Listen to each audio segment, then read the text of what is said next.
I rapporti sindacali con Fondazione Arena sono inesistenti da un anno e non riceviamo risposta per oltre 60 documenti. Questa è la versione della verità dei sindacati riuniti oggi in conferenza stampa prima del viaggio a Venezia, dove sono stati invitati per discutere sulla situazione presso la Commissione Cultura della Regione Veneto.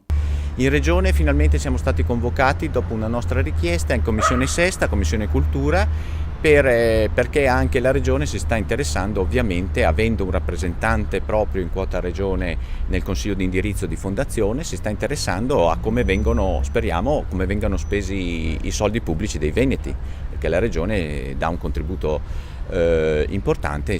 più di 600.000 euro all'anno, e crediamo che questo vada spiegato ai consiglieri comunali che si interessino di più di come vengono fatti i conti in fondazione, che a noi non risultano così precisi come delineato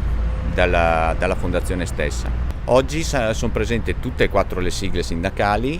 in regione, perché la richiesta è stata fatta unitariamente a dicembre, prima che una di queste sigle si sfilasse dalle manifestazioni avvenute negli ultimi tempi.